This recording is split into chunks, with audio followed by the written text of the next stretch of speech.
Hello friends, welcome on your channel smile with आसी।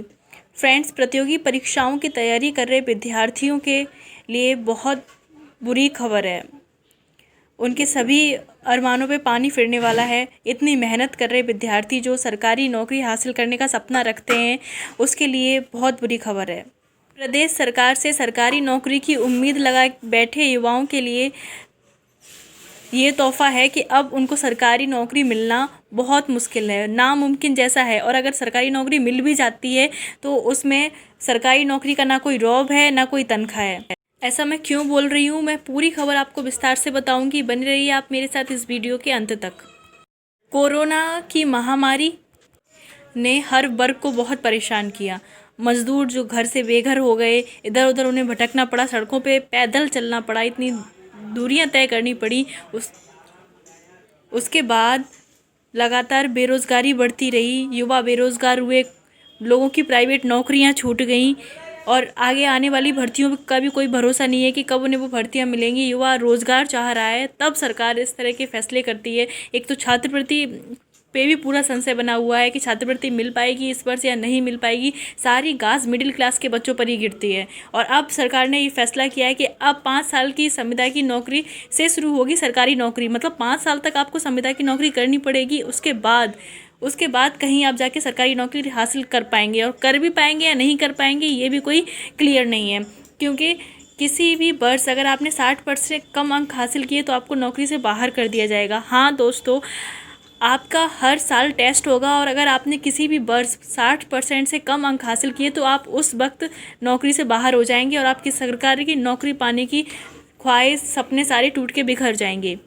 पूरी खबर मैं आपको विस्तार से बताती हूँ। ये न्यूज़पेपर की कटिंग बरेली न्यूज़पेपर की है।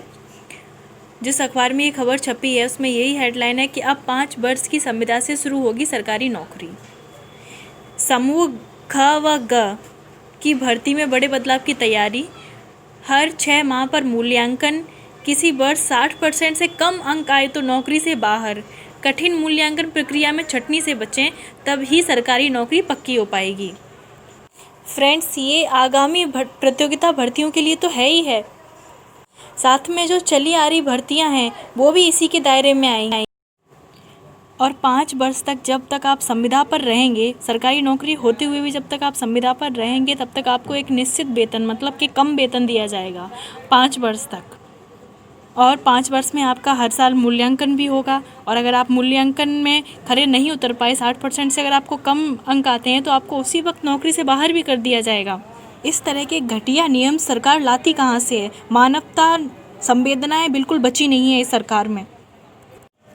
और इन सब नियमों के लिए सरकार ये तर्क दे रही है कि ग्रुप सी और डी वाले वर्कर्स के लिए, एम्प्लॉयज़ के लिए वो ये नियम इसलिए लाए हैं ताकि उनके अंदर नैतिकता और देशभक्ति का मकसद परखा जा सके। मैं सरकार से ये पूछना चाहती हूँ कि क्या सी और डी ग्रेड वाले कर्मचारियों के अंदर ही नैतिकता की कमी है और देशभक्ति की कमी है? ए और बी वाले कितने अच्छे हैं।